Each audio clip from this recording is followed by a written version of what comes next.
Thank you so much for coming once again. Is it just me, or does Tomb Raider 3 feel like a couple hours ago since our last talk? Seems about a year ago. Does it? Okay, you're right. So once again, thank you so much for joining me, Pete. Good to see you again. It's all good, Tom. Yeah, great to see you again. Great. Always a pleasure. Hello. So you know what? Let's go straight into it.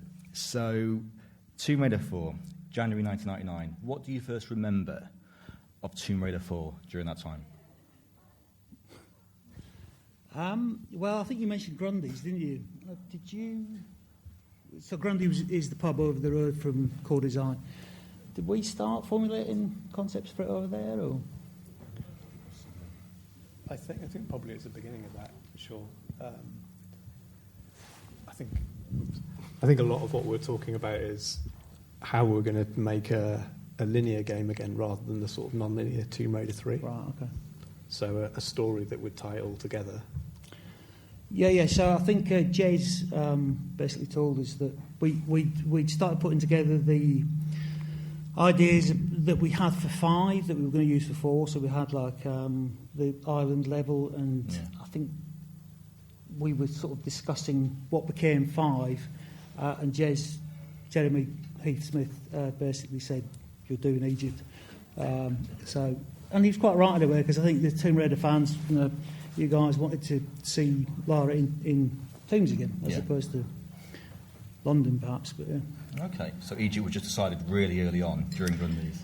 Yeah, Jez said. Well, actually, we were going to. I forgot. Actually, we were going to go to Egypt. Jez was going to send us all to Egypt. Okay. But I think we found out that the amount of time for the injections to take effect took 6 weeks. So he was like, "No fucking way, no chance. You're not going to not having 6 weeks off work." So we had to. So we took a big trip down to London. Went to the British Museum, and the street opposite it has thousands of historic booksellers. So we went into there. And this was before you could download texts off the internet. So we each bought, 90 books, and then we just used the scanner to scan all the textures in. Because you just couldn't you couldn't get anything off the internet at that stage, could you? So yeah, fair enough. So I imagine when Egypt was decided upon, and this is a question for each of you really, did you each have maybe a name that you wanted to do in the 4th game that you really didn't have time to do in the 3rd game, or maybe it was something you wanted to perhaps refine from before? I think for, say, the CG cinematic side of things, the technology just moved very, very quickly, and we just wanted more time and more people, as we realised we were very overstretched on the earlier games. So more production planning and trying to just boost the overall quality. So a lot of my early work was planning what we're going to do. It was storyboarding things, it was doing concept art with a view to handing the work over to a wider team. So I think that was a big part of it, but really a lot of it was just how we introduce the story and having these story characters. That was the big thing with Von Croy and John Eves. Yeah. I think for me, I've sort of talked, when we talked about Tomb Raider 3, I think having played Tomb Raider 1 and 2 as a player, a big part of Tomb Raider 3 was trying to get rid of all of the exploits that players typically had, where they knew they could just stand on top of a rock and shoot things. And I think I kind of carried on with that with Tomb Raider 4. And so the big thing with Tomb Raider 4 was trying to get enemies that could actually follow Lara anywhere, like the ninjas and the skeletons. So that was a really big part of it, trying to just, and I could go on about that for hours, but I will not. Amazing. You could do. No, it's great. And I think a big part of Tomb Raider 4, like you said, Pete, as well, is the story. The story I just think is just fantastic, really. And it follows obvious beats. And, Andy, you were involved in, writing the script, and Rich Morton as well. But was it like a collaborative effort to have a story? Yeah, absolutely, yeah. We all sat for about 2 weeks, I think, around a table, a meeting room table upstairs, and kind of went through the plot beats, the story beats, and because it had kind of been dropped on us with Jez saying create Egypt, we basically stole the plot beats from Raiders of the Lost Ark. Okay. It's kind of quite easy. So Belloc, became Von Croy, or as Tom calls him, Beast in Van Hire. But yeah, so we kind of looked at Raiders, and we all loved Raiders, and we kind of looked at the plot structure and kind of tried to hit the beats to some degree of that film. Really it's kind of from that point on, we had to decide on levels with regards which areas we were going to look at in Egypt. So I wanted to make a horror game, as I usually do. But I think, we kind of structured it around getting to the pyramid at the end, because obviously, you want that to be the big finale. Was that the last level, the pyramid? It's like stealing horror, scenes, yeah. But I think a big part as well, you mentioned about Indiana Jones. With the story beats, you got young Lara. The title's called Last Revelation, so I imagine maybe Last Crusade, that was maybe related. Well, yeah, this is something that used to get on our week quite frequently, is that whenever we sent any titles to the marketing department, it didn't matter what we sent them, pages of titles and names, subheadings for Tomb Raider, and they would always choose one word out of the latest Indiana Jones film. So in this case it was it the Revelation or was it the last bit? But yeah, the last bit. So it didn't matter what we put, so we just knew that they were going to just put the last something or something Crusade or so that kind of got on our wick. That it didn't matter what we put, did it? But we used to always try and slip some stupid names in there, but not too stupid, because they probably would have used them. But yeah, fair enough.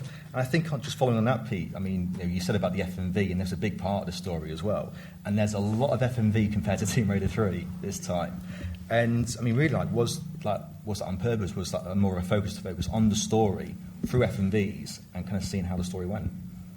I think so, yeah. We wanted, I think having a single location made a lot of sense. And as Andy said, it's an obvious shoe-in that everyone understands there are tombs in Egypt, and you don't need to travel far to have that connected story, which is very much like in Raiders, where they're digging in different sites and things like that. So I think that was a really strong aspect of it. But then bringing in other key characters and trying to have that story arc was important. But also, I think we were trying to tell a more coherent story. So Tomb Raider 3, it had a good story, but it was very much a bookend. You got a bit at the beginning, and then you got a bit at the end, and there wasn't a huge amount in between. I think we wanted an evolving narrative throughout the game.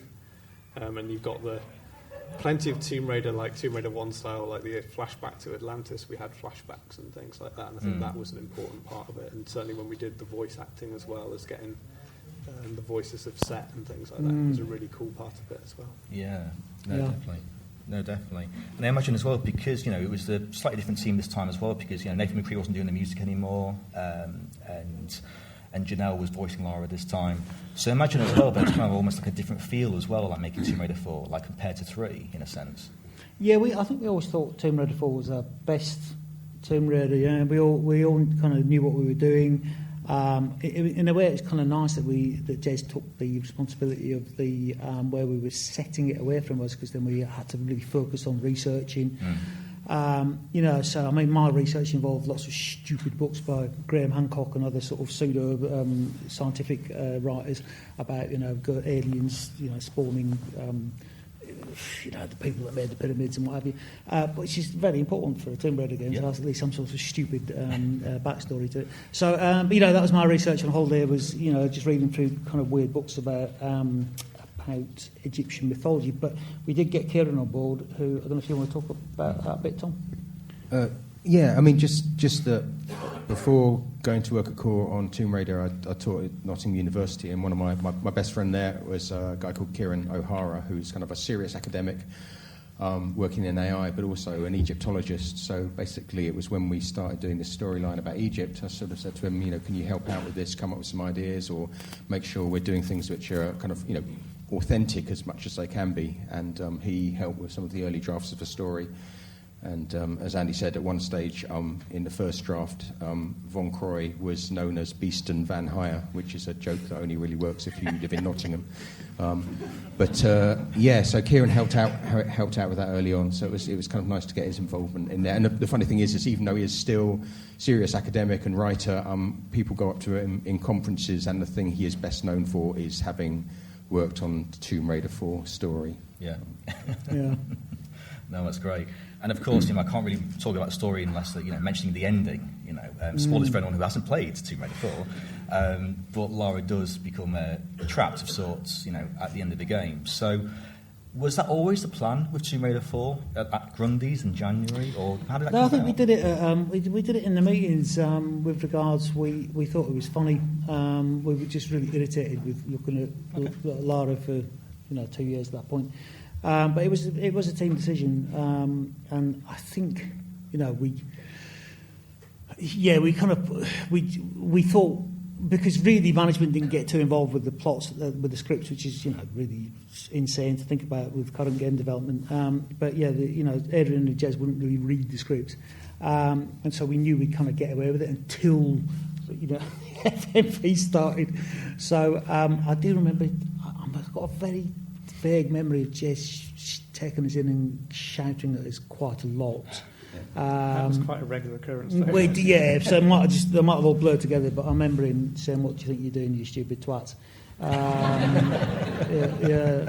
But I think we knew, because we feared we may also be killed by Jez, that we kept it kind of open-ended so that we didn't see a mould under the pyramid. But it was quite emotional. Certainly with Pete's work on it. I do remember seeing that and kind of welling up with the music and with Pete's music and your FMV. I know it's a really emotional sequence. But also I think it was kind of closure for us. We felt like we'd got rid of the bastard. But, Yeah, absolutely. Well, it was certainly an ending that required a sequel, which we knew was inevitable anyway. Yeah. So at least keeping people waiting was good, rather than just Laura walks off into the sunset. Yeah, no, definitely. So just kind of moving on to the gameplay now. So, first of all, as soon as you start the game, the ring's gone, you've got a title screen, you go straight into the training level. So there's no more Laura's home. And instead you are following Von Croy. So I apologise about this, Tom, for bringing this up. But the question really is, what led to the decision of, not having Laura's home anymore? And how come these levels weren't skippable for, experienced players, just in case? And your experiences of Von Croy? Do you want to talk about any? Shall I talk about this, or do you want to? Tom, you talk about it. You need to get it out.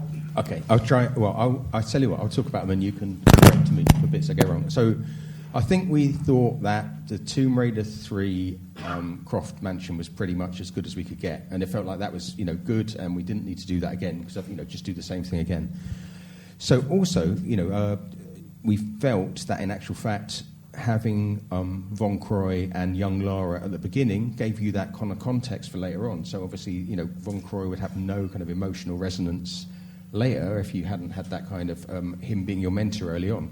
So that's another reason why it wasn't skippable, was that we felt that everyone needed to go through that story. Now, in theory, I guess you'd call it FTUI nowadays. That first-time user experience, that training level, should have been a fun thing for everyone to run through. If you were an experienced player, you should be able to just get straight through it easily. But here's the thing. Basically, this was the nearest I came to having a nervous breakdown in the entire 3 years of working on Tomb Raider. Like I said, the whole thing with Tomb Raider 4 is that enemies could do the same thing that Lara could do, and that meant Von Croy. So the whole intention was that Von Croy would show you the moves and you would repeat them, and that was the training experience. But basically I would design this, give it to QA, and they would break it within half an hour. And so I would fix it and then give it back to them, and then they'd break it again. Because the thing is that, forgive me, players are bastards. So they will, you think that this is the way that someone will treat a level and that they will follow Von Croy and do whatever he does. But of course, someone who's played the game before, the first thing you do is sprint past the old man and kind of go to the shimmy bars, which then means you're now in the shimmy position that Von Croy is trying to jump to, and so Von Croy will jump to the same position you are, and you've got this horrible thing where Von Croy and Lara are smashed into the same player position. So that was basically happening all the way through the tutorial, and I kept on trying to fix it, and I think after maybe 2 or 3 months where I was genuinely going mad, I think it was Gibby, God bless him, I think it was Gibby who just said, mate, just let it go. And so that's why we've got this kind of horrible fix, which was to basically have Von Croy stopping every 30 seconds, giving you a bit of dialogue, because then we could reset the tutorial to Von Croy's new position. You don't really. I looked at it the other day, and it's not bad from. Well, no, as in you don't really notice the.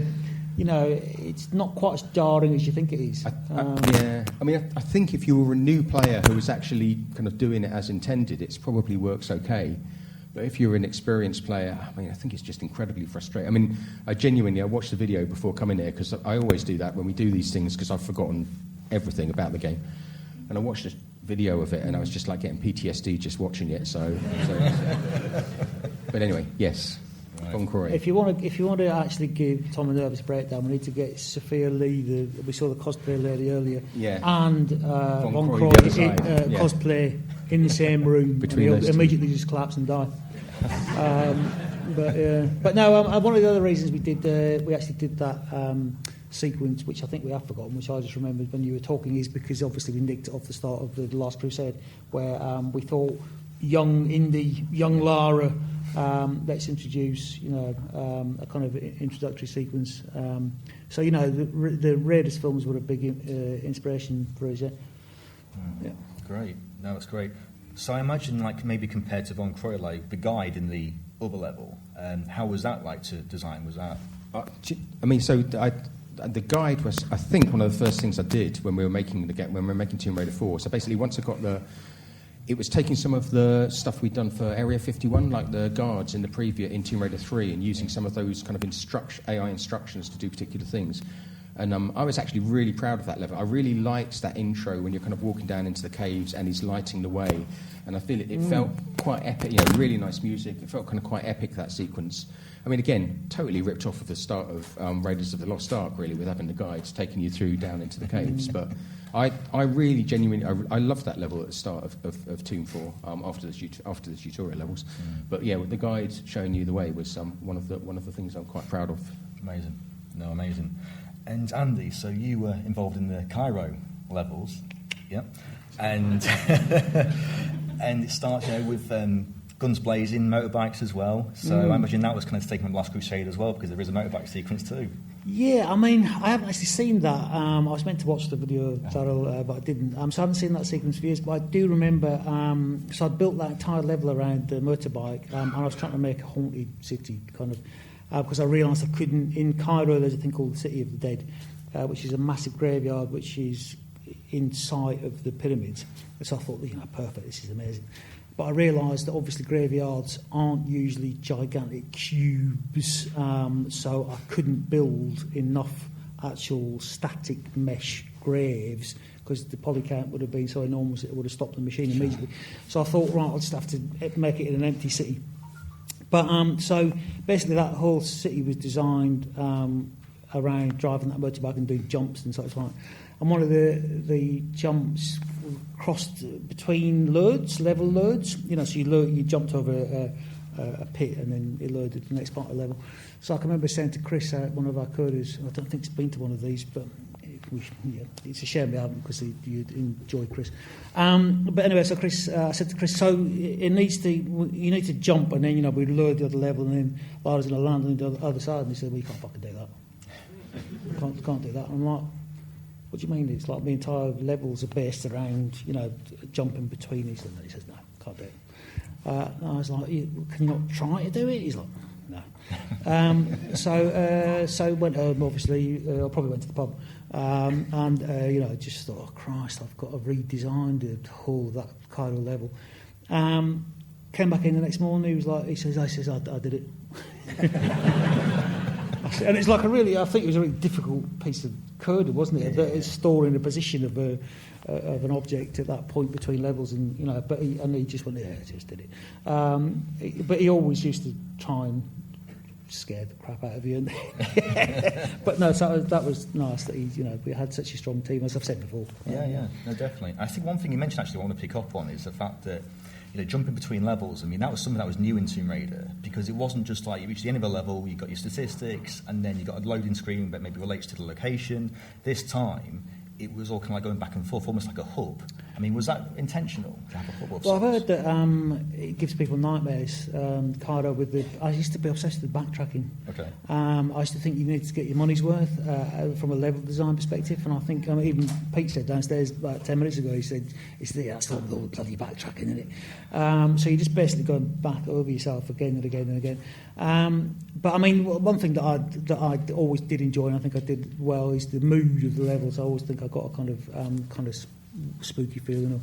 But yeah, no, I don't think it was good level design. Me making the player crisscross backwards and forwards across levels. So no. Okay, right. Yeah. Fair play. And Pete, I mean, the thing is, like with so about a quarter into the game, we come across a character called John Eves, and there seemed to be something that kind of happened really there. Do you want to talk to us about that? There's a specific aspect of that you were thinking of, Darryl. Okay, well, I suppose when he was first introduced with Pete Duncan and Andy, in fact it was Pete who spoke to me more about it, was this is sort of almost like an advisor to Lara, but there was some sort of thought about whether he could also be like a potential love interest, and then I sort of drew a version of him that was like that, and then it was like, no, make him like an old man or an older man. It's like, okay, we've moved. That's the story did at that stage. It was quite malleable, and we went, no, we don't want that connection. And so obviously there was a real person involved, but we weren't realistically setting out to aim on it. And anyone who's looked at, say, our ultimate boss at the time, Jeremy Heath Smith, would realise that John Eves looks a lot like him. And in fact, I did have one of my first renders of him. I actually called it Jez Eves. So there was that aspect of it. And then we started to build up, the world where he lived. So he would have a home, and we're trying to make these characters have a bit more depth to them. So they're not just someone that you turn up. You met him multiple times, so you got to see his house. You got to see where he worked in his office, and just prior to Andy's level in Cairo, you go there and there's a knife and a note and things like that. So we tried to build all this stuff up in there, but we also, doing all these things a little bit in isolation in a bubble, we had an asset pack of some models where we get things like helicopters and cars and things like that, things like Von Croy's Buick. We change it around a bit, and we had helicopters that appeared in the Cairo F&B from there. And then one of them, we just found this chair called Egypt chair, and we thought, oh, this is fantastic. We'll use that. It's from a museum, and it was a 3D scan of an actual chair. Obviously, come the time of Tomb Raider 5, the real John Eves had been made aware of the game and happened to have a chair like that. And then at that point, felt like there was a legal case to sort of say that obviously we'd probably spied through the window of his office. Did it not look like him as well? I mean, you could say it looked like him as well, for sure. Yeah. And that was the like a weird place to be. I mean, it was an unusual choice, I would say, to put the name of a real person in a script. Well, Not looking at you, Andy.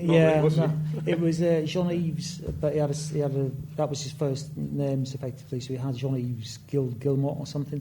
But obviously, they had enough evidence to kind of. But the really strange thing is that Pete Duncan, who's doing those levels, he designed out John Eves' office.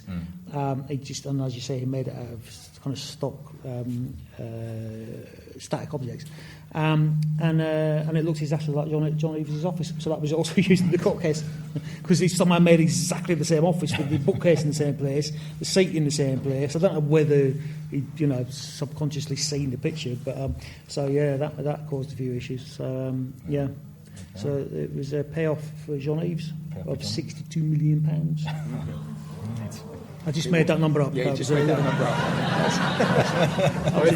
I think what it came down to is under French law you can copyright your identity and your name or something like that. So it meant that within France he had a legal case, but not the rest of the world. And I think a lot of it was slowly ticked off as like, this doesn't count or this doesn't count, and because we had a lot of evidence for where our reference came from that wasn't him. But yeah, there was certainly some exciting meetings with lawyers that made me a better game developer later on. Right, okay. Yeah, sure. So I think when, like, say you're in the weeds of developing something like Tomb Raider for weeks and months on end, you're looking at the enemies, you look at the levels, the FMVs.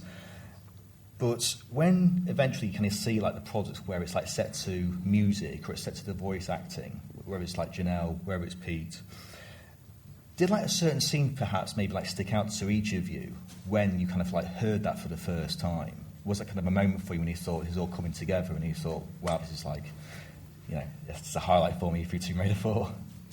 Yeah, I don't remember at which point you did the actual Lot of Death, but I do remember I did shed a tear at the, for some reason it was just, I think we were all quite stressed as usual.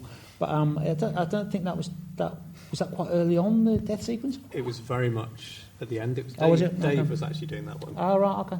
Oh, yeah, I remember Dave. Yeah. Okay, yeah, no, that's quite emotional for me. Yeah, but I mean, we probably all had some emotions at that sequence, but I can't think other than that. But, as the F&B boss, you must have some that you particularly liked. I think the Jeep sort of chase thing with the jump and things, because it just was classic Tomb Raider and classic Indiana Jones, and it had action, but it had some storytelling as well, and like anything that I did, it had animals in it. Yeah. So, but I think I kind of quite like the Lara being sealed in the tomb at Karnak as well. It was the start of Jamie's level, I think. Oh, yeah, okay. Yeah. Yeah, definitely. I think with you, Tom, I mean, like the enemies are just amazing, like especially the skeletons as well. I mean, that must have been like an amazing thing, kind of like see them like jump over, like platform to platform, because enemies couldn't do that before in Tomb Raider. So that must have been a moment too. Yeah, I mean, I must admit, probably I am very fond of the skeletons. They were really, I spent a long time. They were the kind of the test bed that I used. So, a lot of the photos that exist from around that time, I've always got the skeletons on my monitors on the test level, jumping from level to level. But again, just shout out to Phil Chapman, because, I mean, again, I would basically work something out and I'd kind of go, Phil, can we have this skeleton run around without a head? Or can we have a jump anim for a skeleton? And being Phil, it would be done like 2 hours later or something ridiculous, because he's like an animating machine. So yeah, I mean, it was really, I'll just get very small nerdy anecdote. I mean, and I've told it before, I think, so apologies in advance if you heard this one before, but basically, there's so little memory so a lot of the things we talk about, the limitations, stuff like that, it's just because the PlayStation, everything had to work on the PlayStation 1. It's just, I realised the other day, it's basically the amount of memory on the PlayStation 1 was less than one photo on your mobile. So it's basically 2 meg of memory. Everything has to fit in that. Everything has to fit in that for a level that's playing.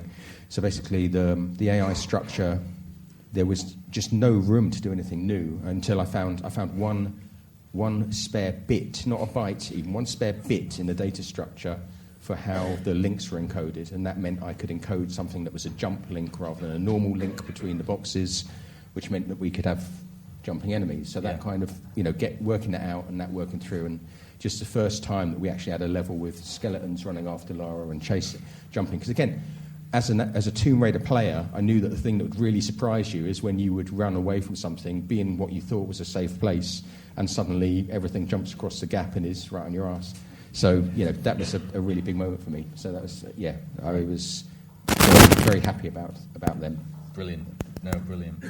And I think with Tomb Raider 4 as well, I mean, it's such an upgrade in everything it has. I mean, for looks, even the inventory screen, how you can combine items, the FMVs, the enemies, everything. I mean, but all done in 10 months, again. I mean, did this feel kind of more intense, compared to developing Tomb Raider 3 to get it over that finish line in '99?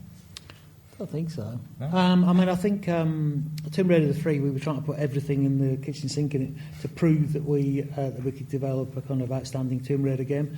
Tomb Raider 4, we were quite confident in what we knew the team, we knew what we were all capable of. We all went to each other to ask, for instance, I think Pete told us that we had to rein in our cutscenes to some degree, so that we knew exactly the amount of work we had to do.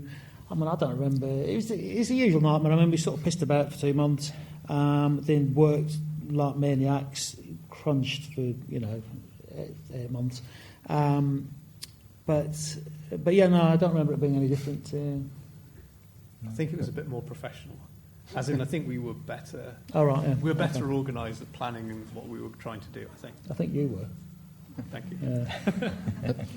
I think the other thing is that we kind of like Tomb Raider. I mean, for me at least, I can't speak for the rest of the coders, but Tomb Raider 3 was a learning experience and just kind of learning how Tomb Raider worked and fitted together. So a lot of the time was just kind of learning how everything worked with Tomb Raider 3. And obviously, when we came to Tomb Raider 4, we had that experience behind us and we knew how most stuff worked. So it was just trying to make stuff better for that second time around. Amazing. And one of the reasons I asked that as well is the fact that I don't know if anyone's seen this, but there's a show in late night called Bits. It was a video game show on Channel 4, and they did a whole episode about Tomb Raider 4, and they went to the offices, and it's an interesting snapshot really into how intense it seems, on the cameras and stuff. I don't suppose either of you remember the team coming in for this show. Yeah, I remember them. Yeah, I remember them coming in. Yeah, they were really keen, and they were really. The Canadian girl was, she's obviously played Tomb Raider. They're big fans, so it was really nice. I think we chatted with them, but as usual, we were kind of up against the wire. I think Tom might have a story to tell about this. Are you allowed to tell the story? Yeah, I mean, I'm not even sure. I'm not sure it was them or another camera crew. It might have been them, but basically, it was them, yeah. During Tomb Raider 4, my son was born, so we'd basically, towards the end, he was about 5 months old. I'd barely seen him just because of working late and everything like that and getting home after midnight most nights. So I was on the phone to my partner telling her that yet again I probably wouldn't make it home that night, and it was kind of feeling quite emotional, and I kind of looked up from this phone call, still on the phone to her, and realised that they had a camera in my face and was actually filming the phone call. And I was just absolutely fucking furious, and I just genuinely just going, "What are you filming this?" You and they were like, "Oh, sorry, in. mate. Oh, sorry." Smashed all the faces. I smashed all the faces in. Yeah, No, I just stormed out. But it was like, I don't know. They just seem to have this habit of always inviting people. We always seem to be doing those sort of. Sort of like television stuff or promotional stuff, just always like the day before a deadline, or just when we were just always in the middle of it. I remember Nell McAndrew coming round, one of the Tomb Raider models, in full Tomb Raider gear, and they brought Nell into the room. By all accounts, Nell's really nice. But we had to deliver some sort of deadline, and she was like, "Hello, everybody," and we were all like, nobody, didn't give her the time of day. And it's like we were just so busy, we never even really noticed when they were. The only time I do remember is when the lady brought me in the embroidered Lara picture. Was it embroidered? What was it? I remember that. I think that it might have been a Tomb Raider 5, but yeah, a couple brought embroidered Tomb Raider picture that they'd made. Yeah, so I was nominated to be the recipient of the embroidered Lara picture. And it was very nice, but it was a bit kind of embarrassing. It's like, what we didn't know kind of what to say. Could have got that signed today and put it on eBay. That was great. So, Tomb Raider 4 came out, great reception as always, and now, 25 years later, it's getting a remaster. What? Yeah.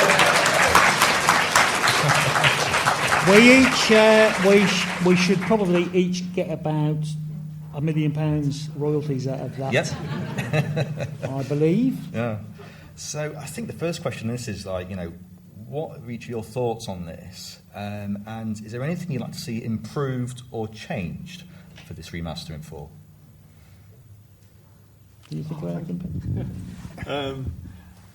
It's really hard to say. I mean, I think my experience of playing it, and as a game developer, you play a game in a broken order anyway. You'll play bits of the game when it's available to play, so your kind of experience is just tainted and you don't really get that. But I think when I did try and play it, to get to the bits that I did, obviously selfishly, it was probably some of the backtracking was mainly just because it's just like, actually I'm just doing a lot of walking and it's just taking a lot of my time. But again, I think you'd be breaking the structure of the game, so that's a very personal change that maybe no one ever else wants. Do you mean change my Cardo level? No, it's changed. Unbelievable. I don't know. I still haven't played the last remaster, so I don't quite know what's that. I'd quite like to see how they handle the controls, because I mean, I feel like it would be weird playing Tomb Raider with different controls, but I also feel that for a modern gamer, going back to Tomb Raider controls would feel quite clunky. So You can choose you can switch between them. Yeah, I know. modern controls. But are they good? I don't know, I haven't played it. Well, exactly. So, yeah, if someone can send us a copy, that would be grand. So we don't get a copy of the game that effectively we made, but I mean, yeah, I don't think we're bitter. It's just a bit weird that, you know, it's like somebody getting a book you've written and then rewriting it with a new glossy cover, and you don't get any. We don't want money out of it. We just kind of want some recognition, really, you know. And it's nice that the game gets preserved, though. Yeah. Because obviously there'll come a point where games just stop working and old consoles stop working, so that's good. I mean, in terms of like modern live games, you know, there's no box product anymore that you own, so the moment the server's turned off, the game disappears, which I've experienced, and I just think, yeah, it's nice that a game can have a longer life for more people to enjoy. Yeah, no, 100%. Yeah. So I think we'll end it there. So thank you three so much for this. It's been great. Thank you so much. Didn't they do well?